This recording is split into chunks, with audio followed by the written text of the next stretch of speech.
All right, on the Democratic side, and this must be fun for you to be looking at the other party and taking aim here, but Hillary Clinton secured some much needed momentum with a win in the Nevada caucuses. She earned 53% of the vote and picked up 19 delegates. Sanders secured 15 delegates in the loss. And last night, both were confident that their campaigns have what it takes to go all the way. Some may have doubted us, but we never doubted each other. And this one's for you. We all want to get secret, unaccountable money out of politics. That starts with appointing a new justice to the Supreme Court.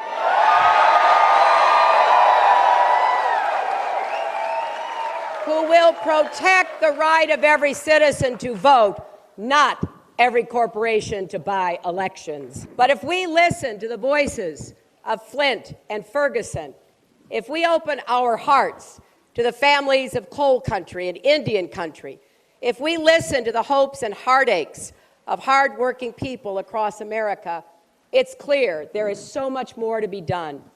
The truth is, we aren't a single-issue country. Taking on the establishment, whether it is the financial establishment, whether it is the political establishment, whether it is the media establishment, is not easy. We have come a very long way in 9 months.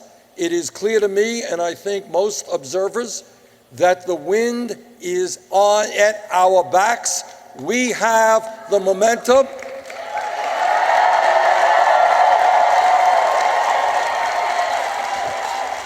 And I believe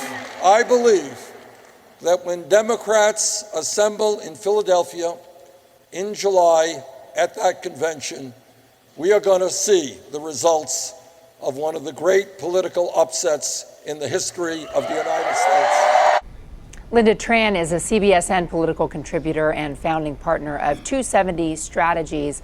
And before we start, we should disclose that several employees at 270 Strategies do some work for the Hillary Clinton campaign. However, Lynda, you do not.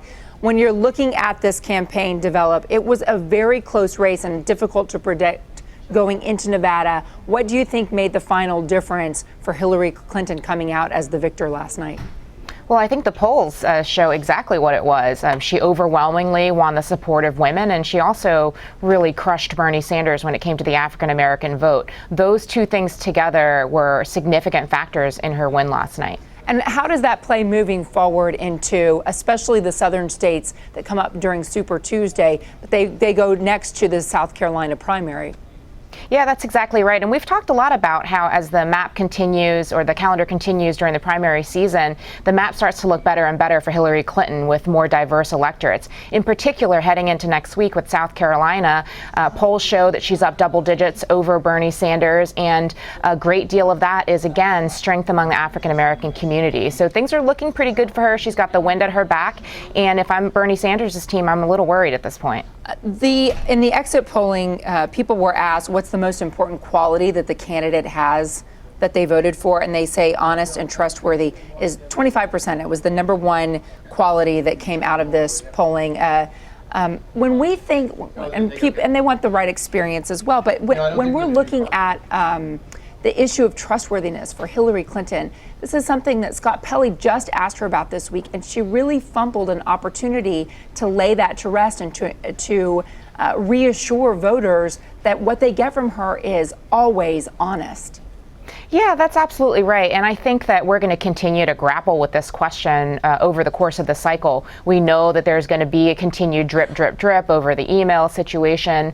And that's certainly a line of attack among her opponents on both the Democratic side and the Republican side. No question, it's going to continue to come out. But where she can take solace is that topping out the polls was having the right kind of experience. And when you stack her up against Bernie Sanders, there's just no comparison. As people start to pay a lot more attention as the primary comes to their state, you can expect people are going to also be thinking about all those policy details, thinking about all of the issues that she's been hammering hard on. All right, Rick Davis still stays with me. I want to focus on where we go from here. Rick, at this point, how important is the ground game, the organizational details, as we head forward with Republicans trying to shore up the support that they have? Well, with so many states at risk, and just to remind everybody that on March 1st, we have 13 states spread out all over the South, but also in places as far-reaching as Minnesota. And so it's very hard to organize a ground game as such in that many states all in one 10-day period. I mean, between now and Tuesday of next week, this is all going to happen. So momentum is key. Trump has an enormous amount of momentum coming out of South Carolina's big victory. And I'd say Marco Rubio probably has a little bit just because he exceeded expectations, right? He survived South Carolina.